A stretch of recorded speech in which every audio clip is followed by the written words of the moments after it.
Esto es Emocionando Podcast con Ale Cruz. Yo soy Alejandra Cruz y he creado este espacio para hablar de salud mental. La intención es poder hacerlo desde distintas perspectivas, alrededor de la historia y del mundo. Y para ello, cada semana entrevisto especialistas y conocedores que nos comparten sus prácticas y conocimientos para fortalecer la salud mental. Este espacio es para ti.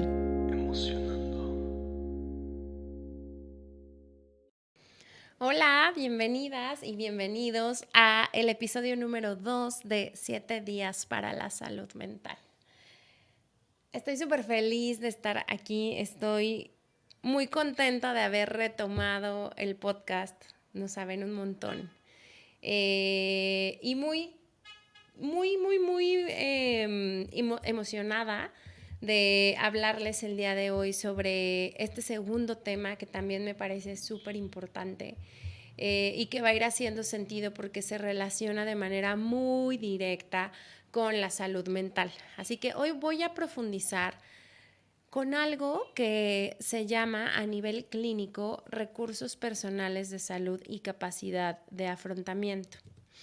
Fíjense que esto es algo que yo he aprendido en este último año de manera como conceptual y con mucha más información específica desde la parte clínica a través del desarrollo de un montón de intervenciones y soluciones para salud mental que estoy haciendo en la consultoría para empresas.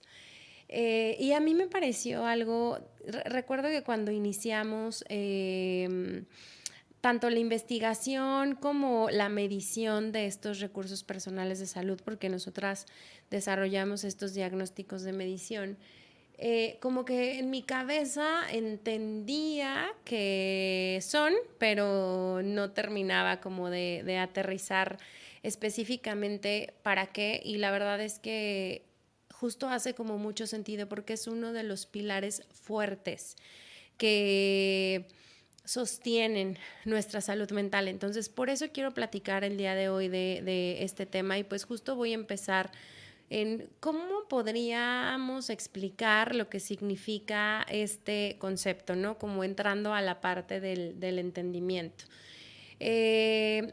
Podemos explicarnos los recursos personales de salud como las habilidades, las actitudes y las herramientas que nosotros poseemos para mantener y promover nuestra salud mental y emocional.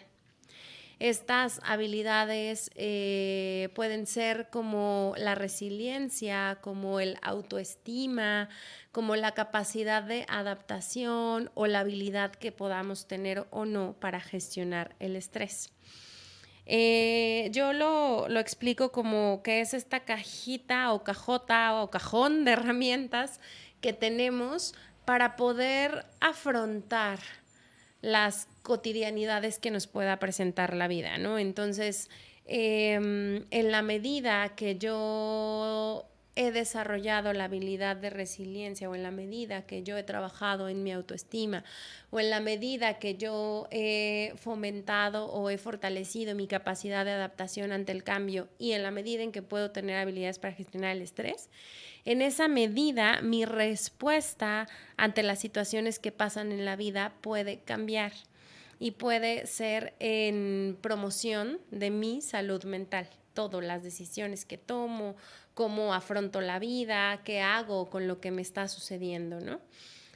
Porque algo que me gusta mucho compartirles, y por ahí lo comparto, creo que lo compartí específicamente en el curso de inteligencia emocional, es que no podemos hacer nada con lo que ya nos pasó en la vida, pero sí podemos hacer todo con cómo nos lo podemos tomar de aquí en adelante. Entonces, aquí es donde los recursos personales de salud toman brutal importancia, porque es algo que nosotros podemos fortalecer, porque es algo que nosotros podemos fomentar y es algo que también podemos saber que en su momento, pues no necesariamente es como lineal, puede haber etapas de nuestra vida donde nosotros sintamos que nuestros recursos personales de salud son muy, muy fuertes tal vez, o están en sintonía, y a lo mejor otras etapas donde a lo mejor nos demos cuenta que tal vez tenemos algún bajón por ahí de algo en particular, la autoestima, la capacidad de adaptación, especialmente cuando viene un cambio tras otro, tras otro, tras otro, una pérdida tras otra, tras otra, tras otra, y entonces eso requiere de mayores niveles en estos recursos personales de salud. Pero bueno, uno de los temas importantes que tocan los recursos personales de salud es la resiliencia, que por ahí la hemos escuchado bastante, ¿no? De pronto hasta en esta parte de estigma de saber si la persona es resiliente o no es resiliente. La resiliencia al final es una capacidad y una habilidad, y como todas las capacidades y todas las habilidades, siempre se puede fortalecer, siempre se puede aprender y siempre se puede desarrollar. Y sobre este concepto de resiliencia, yo les quiero compartir algo que aprendí recién en mi certificación de intervención en crisis, que creo que les platicaba en el episodio pasado. Pero que me hizo mucho sentido y me interesó bastante, porque movió también como un poco la perspectiva o la misma definición de resiliencia que yo tenía de esta palabra, ¿no? Cuando en la vida sucede alguna situación o evento que nos desorganiza, como una pérdida de un familiar, como una separación, como una crisis, o que podamos juzgar como crisis, algo que nos mueve, un cambio de país, que ahorita traigo eso como muy, muy presente, no porque me vaya a pasar a mí, pero lo traigo muy presente. En fin, algún momento, algún evento que nos mantiene en desorganización, nosotros con la resiliencia tenemos la capacidad de regresar a nuestro estado previo de funcionamiento. Si se dan cuenta, esta es otra perspectiva de la resiliencia. La intención de tener resiliencia, o somos resilientes cuando ante un evento que nos desorganiza, contamos con la capacidad de regresar a nuestro estado previo de funcionamiento. Eso es lo que se hace cuando alguien acompaña a otra persona en una intervención en crisis, pero ahorita no me voy a desviar. La intención siempre es regresar al estado previo emocional de funcionamiento. Nosotros aunque seamos resilientes, no podemos evitar las reacciones físicas o emocionales que este evento en desorganización nos está provocando. Pero siempre hay un aprendizaje. Este es otro punto importante, porque a veces la resiliencia se define como solo somos resilientes cuando salimos fortalecidos de una situación que nos desorganizó, y no. La resiliencia siempre nos da un aprendizaje al momento de regresar al estado previo emocional de funcionamiento. Y al mismo tiempo, aunque haya un aprendizaje, no quiere decir que siempre este aprendizaje va a ser el adecuado. Cabe la posibilidad que nuestro aprendizaje sea inadecuado. Cabe la posibilidad de que la perspectiva desde la cual estamos tomando el aprendizaje no sea la más adecuada o la más saludable para nosotros. Pero de que hay un aprendizaje, hay un aprendizaje. Y aquí entra otro punto. ¿Por qué? Porque como la resiliencia solo nos regresa al estado previo emocional de funcionamiento ante un evento de desorganización que pudiera generar un trauma muy grande que a lo mejor vivimos, una crisis, un evento, no sé, un sismo, un accidente, un asalto, o sea, ante ese tipo de situaciones que causan esos niveles de desorganización, probablemente yo regrese con un aprendizaje desde una interpretación inadecuada del mismo. Y entonces aquí, para esto, es súper importante que todo lo que venga después de que yo haya regresado al estado emocional normal se haga y se vea a través de un seguimiento terapéutico. Siempre, siempre, siempre, siempre, y aquí viene como la otra parte de cómo adquiero estos recursos personales de salud. toda situación en donde nosotros nos damos cuenta que no lo estamos logrando por nosotros mismos y que necesitamos ayuda, les recomiendo mucho siempre tener a la mano recursos de profesionales de la salud mental. Y con eso, como les decía en el episodio pasado, vamos como por escalas, ¿no? Primero desde la parte clínica o psicoterapéutica y después desde otras disciplinas que también tienen que ver con la salud mental. Puede ser nutrición, puede ser psiquiatría, puede ser desde la parte física, puede ser desde la parte relacionada con relajación, con meditación, con temas relacionados con el estrés, etcétera, etcétera, etcétera. Pero eso es importante porque una de las preguntas que de pronto nos puedan surgir es ¿y cómo adquiero estos recursos personales de salud? ¿De qué se trata? ¿Cómo se desarrollan? ¿Cómo se aprenden? ¿Sucede a lo largo de la vida? ¿O cómo funciona, no? Estas habilidades o estos recursos personales de salud se aprenden y mejoran con el tiempo, con la educación, con la experiencia, con las relaciones que tenemos y con la búsqueda activa de apoyo profesional. Porque estas son las formas efectivas que tenemos para fortalecerlos. Y para entonces, regresando al ejemplo que hablábamos hace ratito en resiliencia, nosotros podamos tener la certeza de que el aprendizaje que estamos teniendo de un evento que nos desorganizó sí sea el adecuado, sí sea el óptimo, sí sea saludable, sí sea en pro de nuestro bienestar. Siempre es importante también en este sentido, y por eso les daba como yo varias disciplinas que aportan también a la salud mental, porque es importante que cuidemos nuestro bienestar completo y nuestro bienestar integral, incluido el bienestar físico, porque la salud mental y la salud física especialmente están completamente interconectadas. Entonces, ahí es también importante que podamos como voltear a ver y saber cómo se adquieren estos recursos personales de salud y cómo me doy cuenta en qué nivel estoy, ¿no?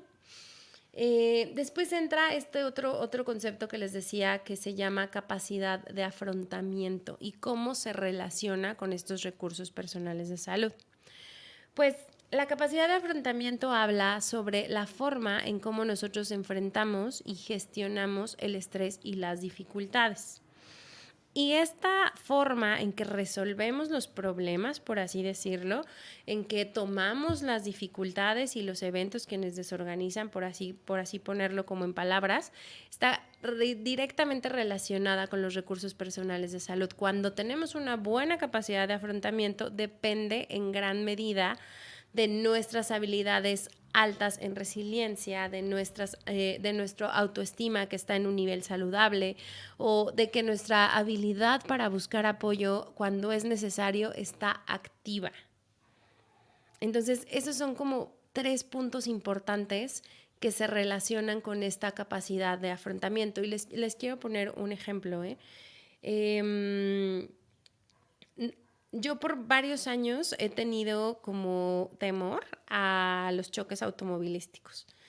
No un temor que me paralice, pero sí está ahí presente. He tenido 2 incidentes, uno de ellos que me alteró completamente los nervios. Obviamente todo esto antes de que meditara y entrara a terapia, pero justo en uno de los momentos de mi vida donde yo empezaba a percibir que había cosas que no estaban del todo como acomodadas. Yo estaba constantemente nerviosa, constantemente miedosa y entonces obviamente manejaba así y traía pensamientos de que algo malo va a pasar y de pronto un día me chocan por la parte de atrás y fue para mí así terrible. O sea, mis recuerdos de ese choque no son de lo más positivos. Recuerdo sentirme como con mucho miedo, recuerdo no saber qué hacer, recuerdo el golpe en la espalda y el dolor terrible que sentí, recuerdo que traer para mí el collarín por 1 semana y media era una tortura, recuerdo muchas cosas, pero también recuerdo que en ese momento de mi vida yo estaba tan cansada de mi trabajo y de lo que estaba viviendo en la vida personal que mucho pensaba que algo pase, que algo pase, que algo pase y de pronto atrás, ¿no? La vida me detiene, sucede este choque y entonces cambian varias cosas. Les cuento esto porque Después volví a tener como otro percance y pues al final como que hay cosas que se repiten o se repetían, bueno, se repitieron más bien de la forma en que yo estaba viendo o juzgando eventos como lo son los choques automovilísticos, ¿no? Y justo este fin de semana me sucedió otro, pero ahora fue totalmente distinta mi respuesta, totalmente distinta mi capacidad de afrontamiento y yo estoy segura que esto es porque en los últimos años yo me he metido muy a fondo a fortalecer y desarrollar tanto mis recursos personales de salud como mi capacidad de afrontamiento. Sucede que íbamos en una carretera y nos llega un choque muy similar a mis dos choques similares. Un alcance, ya saben, que te pegan por la parte de atrás y entonces tú le pegas al coche enfrente y entonces se hace como una especie de carambola. Y algo que me sorprendió fue la tranquilidad que yo percibí ante el evento. Fue una tranquilidad importante, no para minimizarlo, pero un poco como extraña, como debería de preocuparme. El impacto no fue tan violento, la verdad, pero sí se sintió el golpe.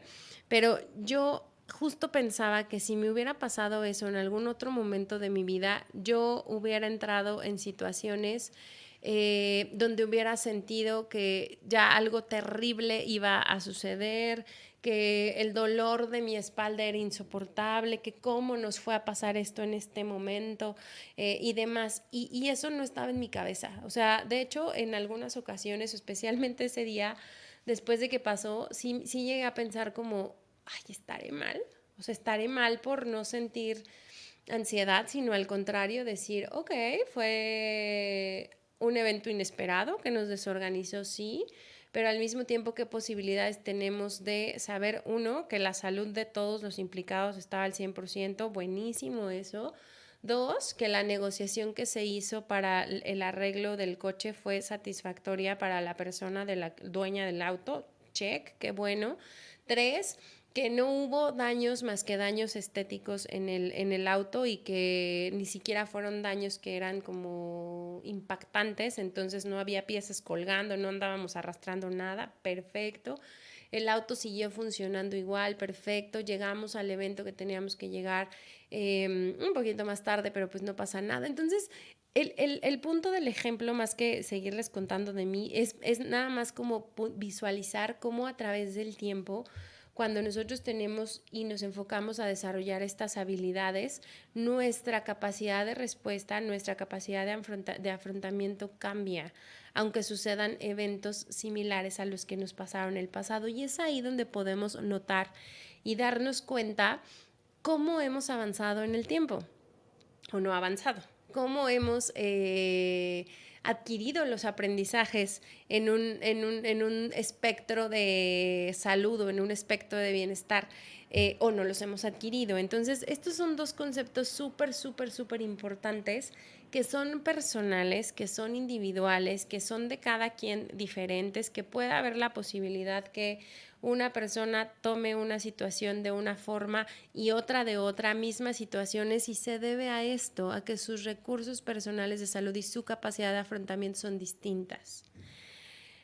Si me meto a hablar un poquito de sintomatología, ¿qué hace diferente que a una persona le dé depresión y a otra no? Que probablemente hayan vivido lo mismo. Precisamente esto. Cuando los recursos personales de salud y la capacidad de afrontamiento es alta, las posibilidades y herramientas que tenemos para poder afrontar una situación desorganizada es mayor, y entonces en ese sentido los impactos directos a la sintomatología van a ser menores. Así funciona la correlación. Entonces, algo que pasa cuando alguien tiene algún malestar psicológico es que lo primero que se busca es recuperar y regresar a esta capacidad de afrontamiento y a estos recursos personales de salud que lleven a la funcionalidad. Esa es la prioridad. Y después, obviamente, con el seguimiento terapéutico, con el seguimiento del tratamiento que se esté llevando, estas habilidades pueden seguirse desarrollando. Pero estos dos puntos juegan un papel fundamental cuando nosotros estamos hablando de qué onda con mi salud mental y dónde estoy parado o parada respecto a esto, ¿no? Ahora, algunos consejos prácticos para fortalecer estos recursos personales de salud y capacidad de afrontamiento. Yo les pondría en primer lugar la búsqueda de apoyo en tiempo para profesionales, psicoterapeutas, psiquiatras, nutriólogos, coaches, o integren la meditación y las técnicas de relajación y manejo de estrés a su vida, breathwork, hay muchísimas formas de hacerlo, terapias de hielo, lo que tengan que hacer, pero por profesionales. Ese es uno de los puntos y consejos clave para poder desarrollar de una forma más efectiva y acompañados y guiados por profesionales estos temas. 2, practiquen mucho la autocompasión y la autoaceptación. Cuando estamos pasando por una situación que nos desorganiza, es muy común que querramos desesperadamente salirnos de ahí, pero toma su tiempo.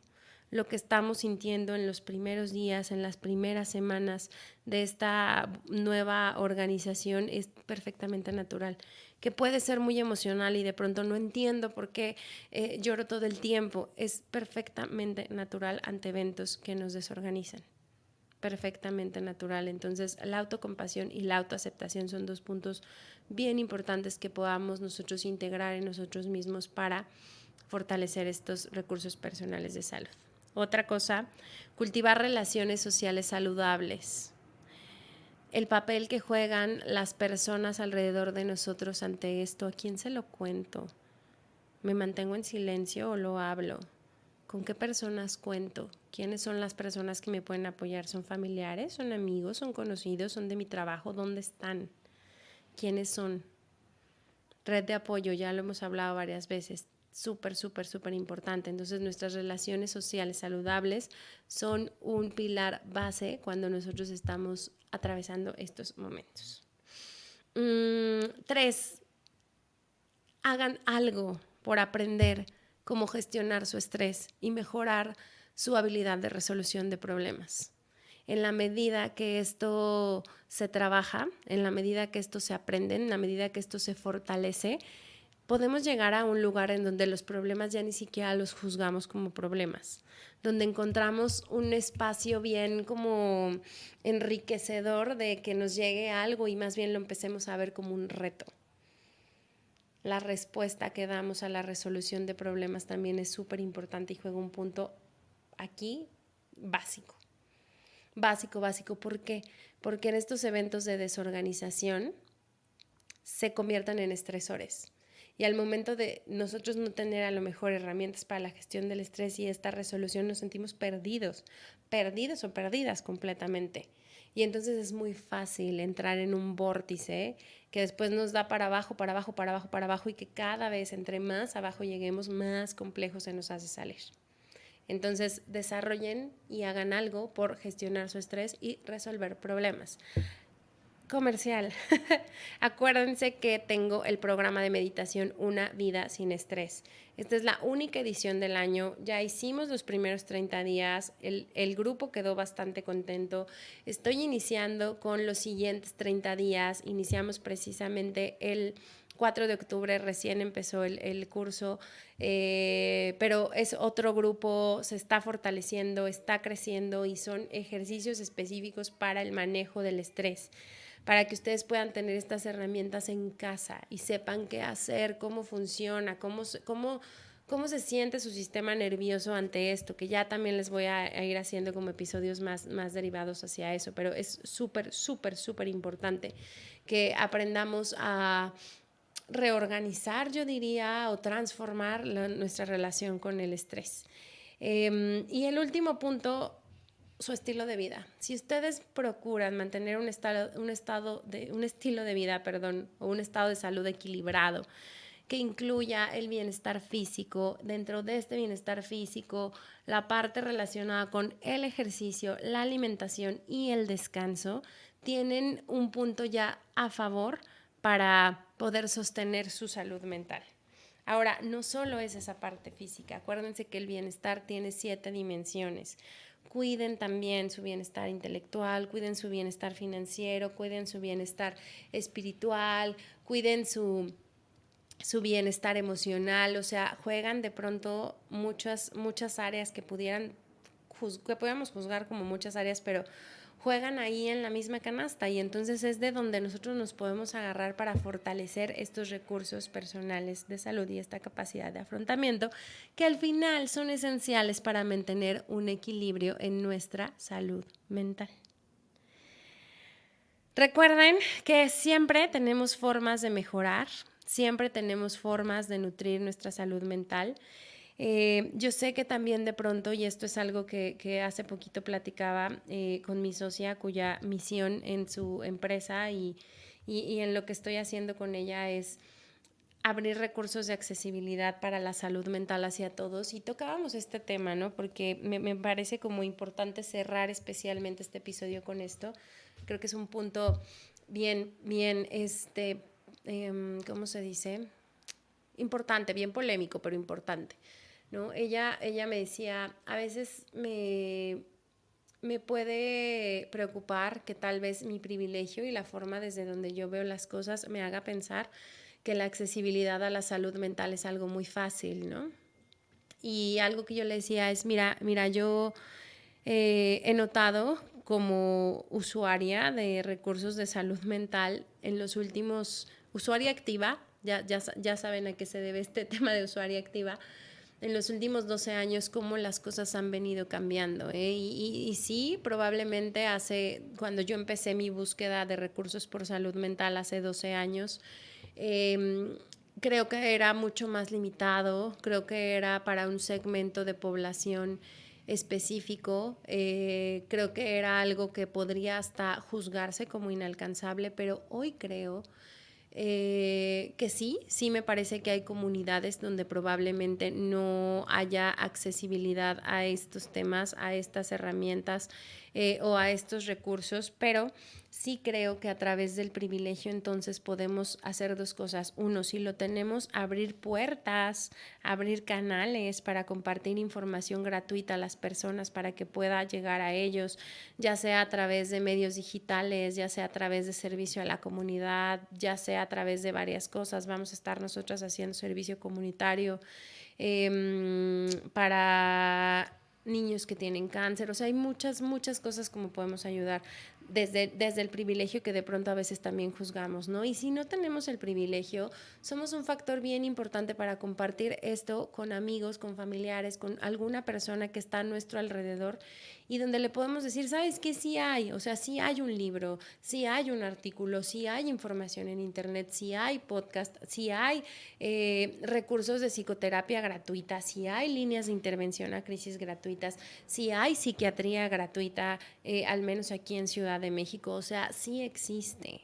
Sí existe. A veces también en este tema donde nos cuesta trabajo dar los primeros pasos por nuestra salud mental o por la salud mental de los demás, también nos llenamos de pronto de estas ideas en donde decimos, no, es imposible para mí porque yo ahorita no tengo el tiempo, no tengo el dinero, no tengo la agenda, no lo tengo en prioridad. Y hay formas en que esto, hasta de forma gratuita, se puede tener accesibilidad. Entonces, me parece que eso es como algo súper importante de tener presente para que no nos nuble en algún momento el qué difícil es acceder a la salud mental en este país, ¿no? Hablando de México, hablando de Latinoamérica, o por mi edad, o por el lugar en el que estoy, pero sí, esto resuena y de ahí que a mí me ha gustado mucho tomar este proyecto y desarrollarlo y nutrirlo y crecerlo, porque justo esa era una de mis intenciones, se las he repetido en varias ocasiones.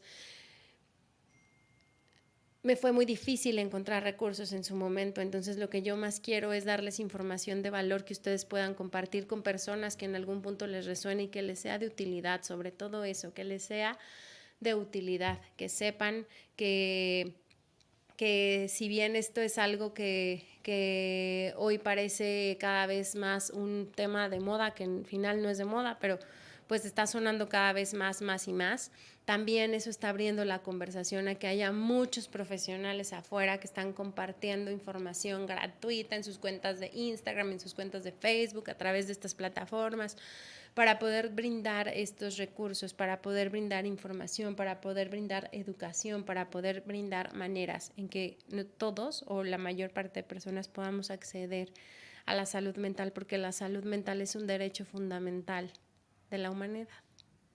y eso nos incluye y nos impacta a todos. Así que los dejo con este segundo episodio de esta serie, 7 días para el bienestar, y pues nos vemos mañana a ver de qué nos toca hablar. Bye bye.